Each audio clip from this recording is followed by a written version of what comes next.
انسانوں کو سمجھنا ہمیشہ سے ایک راز رہا ہے۔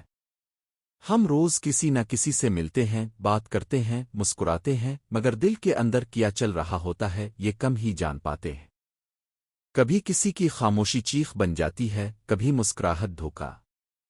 یہی سوال "آ ریڈ پیپل لائک اے بک" کے آغاز میں ہمیں جکڑ لیتا ہے۔ پیٹرک کنگ ہمیں یہ احساس دلاتے ہیں کہ لوگ الفاظ سے کم اور رویے سے زیادہ بات کرتے ہیں۔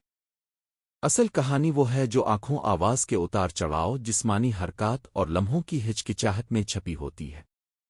یہ کتاب ہمیں بتاتی ہے کہ اگر ہم واقعی سننا اور دیکھنا سیکھ لیں تو انسان ہمارے سامنے کھلی کتاب بن سکتا ہے۔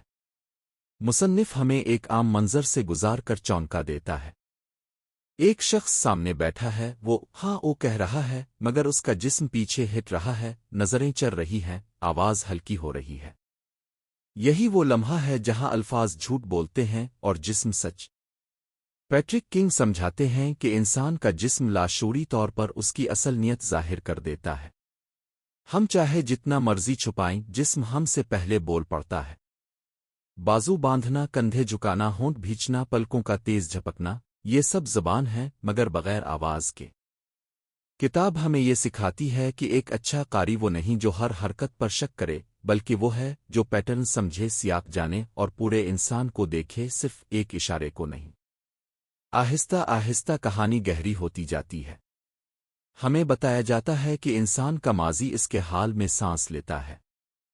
کوئی شخص کیوں جلدی غصے میں آ جاتا ہے؟ کوئی خاموش کیوں رہتا ہے؟ کوئی ہر بات پر مسکرا کیوں دیتا ہے؟ یہ سب عادتیں نہیں، کہانیاں ہیں۔ پیٹرک کنگ ہمیں سکھاتے ہیں کہ لوگوں کو سمجھنے کے لیے فیصلہ نہیں، تجسس چاہیے۔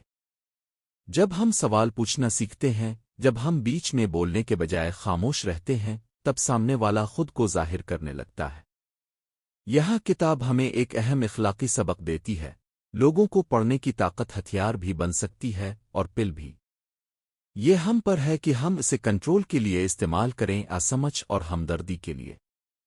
جیسے جیسے ہم اس سفر میں آگے بڑھتے ہیں، مصنف ہمیں جذباتی ذہانت کی دنیا میں لے جاتا ہے۔ وہ بتاتے ہیں کہ اصل ذہانت صرف آئی کیو نہیں بلکہ ای کیو ہے، یعنی جذبات کو پہچانے اور سنبھالنے کی صلاحیت۔ ایک ایسا شخص جو اپنے جذبات کو نہیں سمجھتا، وہ دوسروں کو کبھی نہیں سمجھ سکتا۔ کتاب ہمیں آئینہ دکھاتی ہے، دوسروں کو پڑھنے سے پہلے خود کو پڑھو۔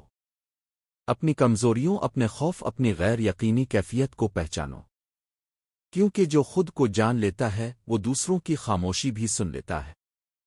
یہاں سے کہانی ایک نئے موڑ پر آتی ہے۔ ہمیں سکھایا جاتا ہے کہ لوگ اکثر وہ نہیں ہوتے جو وہ دکھاتے ہیں۔ کچھ لوگ طاقتور بننے کے لیے سخت بن جاتے ہیں، کچھ محبت مانگنے کے لیے ضدی ہو جاتے ہیں۔ پیٹرک کنگ بتاتے ہیں کہ جھوٹ ہمیشہ الفاظ میں نہیں ہوتا، اکثر سچ چھپانے کی کوشش میں ہوتا ہے۔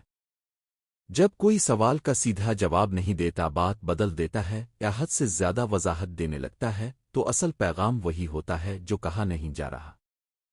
کتاب ہمیں یہ باریک نکتہ سمجھاتی ہے کہ خاموشی بھی ایک جواب ہوتی ہے اور تاخیر بھی ایک پیغام۔ اختتام کی طرف بڑھتے ہوئے کتاب ہمیں ذمہ داری کا احساس دلاتی ہے۔ لوگوں کو پڑھنے کا ہنر ہمیں طاقت دیتا ہے، مگر یہ طاقت تبھی خوبصورت ہے جب اس کے ساتھ رحم ہو۔ ہر انسان ایک جنگ لڑ رہا ہوتا ہے جس کا ہمیں علم نہیں ہوتا۔ اگر ہم کسی کے رویے کو سمجھ لیں تو شاید ہم اسے جج کرنے کے بجائے سمجھ سکیں، توڑنے کے بجائے جوڑ سکیں۔ پیٹرک کنگ ہمیں یہی سکھاتے ہیں کہ انسانوں کو پڑھنا دراصل انسان بننا ہے۔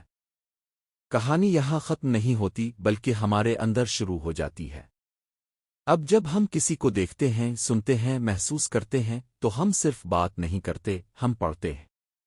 اور شاید اسی لمحے ہمیں احساس ہوتا ہے کہ اصل کتاب کوئی اور نہیں، ہم خود ہیں، اور ہر ملاقات ہمیں ایک نیا صفحہ پڑھنے کا موقع دیتی ہے۔